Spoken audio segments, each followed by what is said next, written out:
আসসালামু আলাইকুম সবাইকে। কেমন আছেন আপনি? আশা করছি অনেক ভালো আছেন। আমি আলহামদুলিল্লাহ অনেক ভালো আছি। আমি আজকে শেয়ার করব আমি সকালের নাস্তা করার পর এরপর সকালের কাজগুলোকে গুছিয়ে নেওয়ার পর এরপর কি করে থাকি এইটাই। আজকে সকালে আপেল খাওয়া হয়নি, তো একটু কাজের ফাঁকে একটা আপেল খেয়ে নিচ্ছিলাম। এরপর আমি লাল শাক কুটে বেছে ধুয়ে সুন্দর করে এই যে পলিতে রেখে দিচ্ছি অর্ধেক, আর অর্ধেক হচ্ছে ভাজি করব, রেখে রেখে দিচ্ছি আলাদা করে। এর পাশাপাশি আমি লাউ রান্না করব চিংড়ি মাছ দিয়ে, এই জন্য লাউটাকেও ধুয়ে নিচ্ছি সুন্দর করে।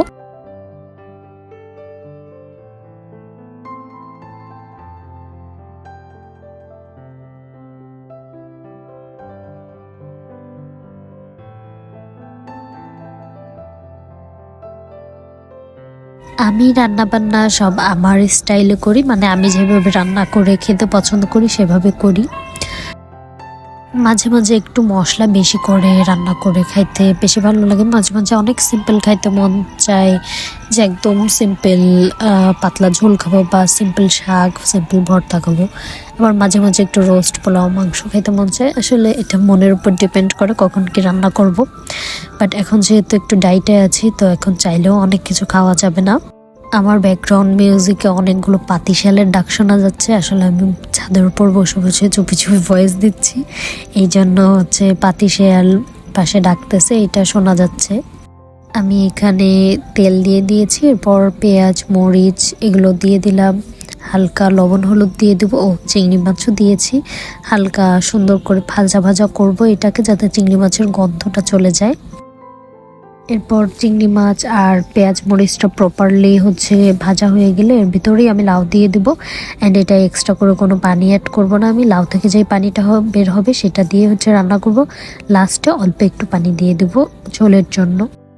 ওইটাকে কষিয়ে তো ঢাকনা দিয়ে বসিয়ে দিয়েছি। আর পাশাপাশি এখানে আমি হচ্ছে গরম তেল, এরপর একটু জিরা ফোড়ন দিলাম, এরপর এখানে কোচানো পেঁয়াজ কোচানো রসুন, তারপর হচ্ছে একটু হলুদ আর লবণ দিয়ে দিয়েছি। আর এখানে ওই যে সিদ্ধ করা শাকটাকে দিয়ে দিলাম। কড়াইটা খুবই বাজে লাগতেছে আমি জানি, বাট ভিডিও করার জন্য কে আর নতুন কড়াই এখন বের করবে।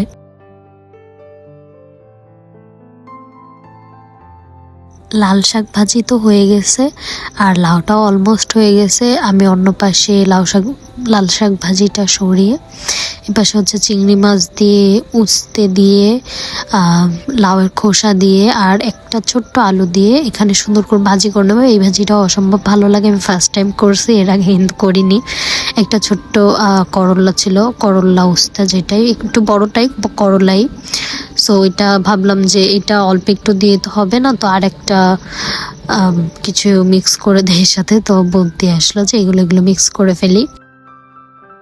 ওইগুলো হইতে হইতে এখানে আমি হচ্ছে ভাত তুলে দিচ্ছিলাম এক পট।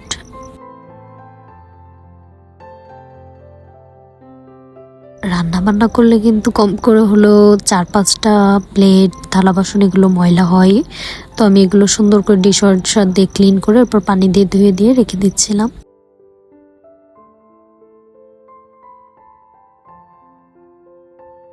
তো এই যে সব রান্না বান্না অলমোস্ট কমপ্লিট।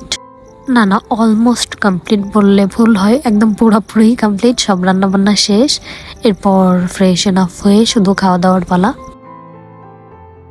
সকালে হাঁটার পর একটু ক্লান্ত হয়ে গিয়েছিলাম, তো ঘুমিয়ে গিয়েছিলাম, তো এই জন্য বিছানাটাকে এখন আবার ক্লিন করে নিচ্ছি। এরপর খাবার খাইতে চলে আসছি। ফার্স্টেই আমি এখানে লাল শাক ভাজিটাই নিয়ে নিছি।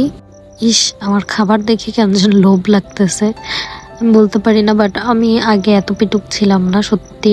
আমি আগে 1 কাপ পরিমাণ ভাত, আমি বলবো এক ছোট্ট চায়ের কাপ পরিমাণ ভাত আমি খাইতে পারতাম না, বাট এখন আমি অনেক পেটুক হয়ে গেছি। এরপর টুকটাক কিছু শপিং করছিলাম, সেগুলোই আনপ্যাক করে দেখাচ্ছিলাম। জুতাটা আনপ্যাক করার আগে আমি 2-3 বার পরেও ফেলেছি। এরপর এই যে 2 পেয়ার মোজা কিনছি। দেন এখানে কিছু অ্যাক্সেসরিজ, ক্লিপস, রাবার ব্যান্ড এগুলো কিনছিলাম। এরপর এখানে একটা মাইক্রোফাইবার ছোট্ট টাওয়াল কিনছি, আমার ব্যাক পার্ট একটা কিনছি ফোনের। এরপর হেয়ার ব্রাশ, এরপর টুথপেস্ট,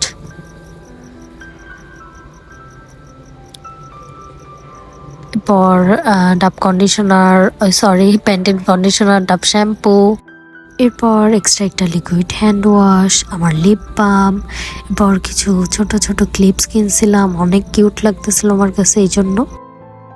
এরপর এই ডিজিটাল তসবিটা নিয়েছিলাম, দুইটা, একটা ব্ল্যাক একটা হোয়াইট।